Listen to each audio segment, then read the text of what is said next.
دوبارہ سے تعمیر نو جو کی ہے وہ حضرت نوح علیہ السلام نے کی. اور ملتا یہ کہ قرآن کے اندر جو آپ قرآن کی آیت کو مطالعہ کریں گے کہ پروردگار ارشاد فرما رہا ہے تو نوح کو کہہ رہے کہ وَاسْتَعِنْ فُلْكَ بِأَعْيُنِنَا کہ اے نوح تو ہماری آنکھوں کے سامنے اپنی کشتی بناؤ.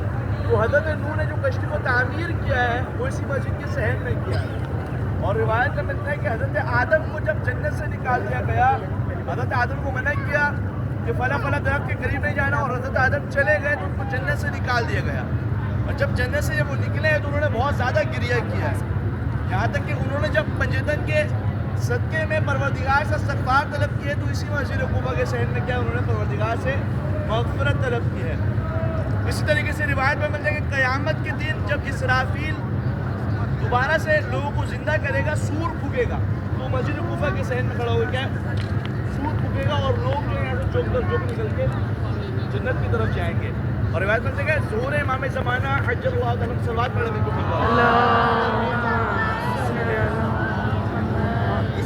جب امام کا ظہور ہوگا تو امام اسی مسجد کوفہ کو دارالخلافہ قرار دیں گے. اور ابھی مسجد حنانہ جہاں سے ہو کر آئے ہیں وہ مسجد حنانہ وہ مقام ہوگا بعد ظہور کے مولا جہاں سے بیت المال تقسیم کیا کریں گے. اسی طریقے سے مسجد صالح جہاں انشاءاللہ ہم کل جائیں گے وہ مسجد صالح امام کی جائے سکونت ہوگی, یعنی امام کا گھر ہوگا مسجد صالح. گویا کہ ہم ابھی اس وقت امام زمانہ کے دارالخلافہ کے اندر موجود ہیں. اور روایت میں ملتا ہے کہ حجر اسود جو کہ ابھی خانہ کعبہ کے پاس نصب ہے, بعد ظہور امام زمانہ اس حجر اسود کو کیا منتقل کر دیا جائے گا مسجد کوفہ کی جانب. اور مسجد کوفہ امام کے ظہور کے بعد اس قدر طویل ہو جائے گی کہ ہیرا کے مقام تک چلی جائے گی, اور 70,000 مومنین کے گھروں کے دروازے جو ہیں اس مسجد کوفہ کے اندر کیا ہے کھلا کریں گے بعد ظہور امام زمانہ. بہت فضیلت والی مسجد ہے. ملتا ہے کہ جو شخص اس مسجد کے اندر ایک رکعت مصحف نماز پڑھے اس کو عمرے کا ثواب ہے, اگر واجب نماز پڑھے ایک رکعت اس کو حج کا ثواب ہے. اسی طریقے پروردگار قرآن کے اندر اس مسجد کی قسم کھا رہا ہے, کیا کہہ رہا ہے بسم اللہ الرحمن الرحیم والتین والزیتون وطور سینہ بہذا البلد الامین. تین اور زیتون, تین سے مراد مسجد نبوی ہے, و زیتون سے مراد جو ہے وہ مسجد حرام ہے. وطور سینہ بہذا البلد الامین, وطور سینین سے مراد جو ہے بیت المقدس ہے, وہذا البلد الامین سے مراد کیا ہے مسجد کوفہ ہے. اور جنت کے قصروں میں سے روایت کے اندر موجود ہے کہ عراق کی سرزمین پر یعنی کوفے کے اندر جنت کے 4 قصر موجود ہیں. ان 4 قصر میں سے, قصر بولتے ہیں محل کو, جنت کے محلات میں سے ایک محل یہ مسجد کوفہ ہے جہاں پر آپ اور ہم یہاں پر موجود ہیں. اور اس مسجد کی فضیلت کو اور زیادہ 4 چاند لگ جاتے ہیں کہ جب میرا مولا مسجد کوفہ کو دارالخلافہ قرار دیتا ہے اور یہاں کے امام جماعت ہوتے ہیں. مسجد کوفہ کے اندر یا دنیا کے اندر کسی بھی مسجد کے اندر قضاوت کرنا یعنی فیصلے کرنا, قاضی بن جانا, قضا بولتے ہیں فیصلے کو, قاضی وہ ہوتا ہے جو فیصلے سناتا ہے. جیسا ہم بولتے ہیں رزن پہ قضائی, جب ہم سنتے ہیں کوئی مر گیا تو ہم بولتے ہیں رزن پہ قضائی و تسلیم الامر, پروردگار کے فیصلے کے اوپر کیا ہم راضی ہیں. قضاوت قاضی, مسجد کے اندر بیٹھ کے فیصلے کروانا, طلاق خلع کے مسائل لڑائی جھگڑے سالو کروانا مکروہ ہے سوائے علی بن ابی طالب کے. امام کے علاوہ جو بھی مسجد کے اندر قضاوت کرے گا اس کے لیے کیا مکروہ ہے. امام علی جو تھے وہ اس مسجد کے قاضی تھے, یہاں پر بیٹھ کر فیصلے کیا کرتے تھے. یہ وجہ کہ مقام بیت القضا بھی موجود ہے اور مقام دقت الطشت بھی موجود ہے کہ جہاں پر میرے مولانا نے تشت والا معجزہ دکھایا.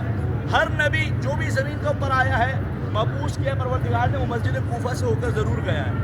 یہی وجہ کہ یہاں پر مقام حضرت نوح موجود ہے, مقام حضرت خضر موجود ہے, مقام حضرت ابراہیم موجود ہے, اور اس کے علاوہ مقام امام زین العابدین ہے, مقام امام جعفر صادق. اور رسول خدا جب معراج پر گئے ہیں تو معراج پر جاتے جاتے جب ان کا گزر مسجد کوفہ کے اوپر سے ہوا, انہوں نے پروردگار سے دعا کہ پروردگار مجھے اتنی مہلت دے کہ میں اس مسجد کوفہ کے اندر جاؤں اور تیری عبادت کر سکوں.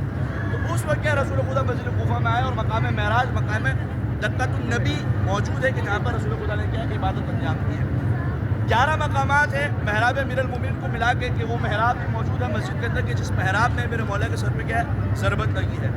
11 مقامات ہیں. ابھی ہم 11 مقامات کے اعمال انجام دیں گے. سب سے پہلے مقام ہے حضرت ابراہیم, صلوات پڑھیں محمد مصحف نماز ہے. مصحف نماز جماعت کے ساتھ نہیں ہوتی, پہلی بات. اور دوسری بات یہ مصحف نماز جماعت کے ساتھ نہیں ہوتی.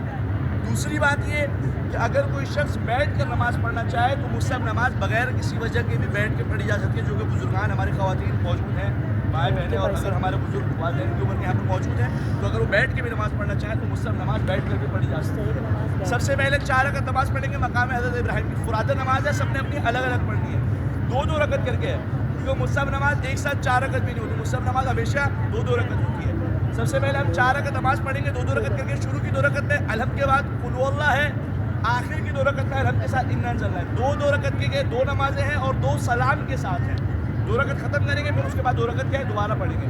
شروع کی 2 رکعت میں قل هو اللہ، آخر کی 2 رکعت میں انا انزلنا۔ نماز مقام حضرت ابراہیم پڑھتا ہوں، پڑھتی ہوں قربت اللہ۔ بسم اللہ۔ ہم تمام مقامات کی نماز اسی جگہ بیٹھ کریں گے، نماز کے بعد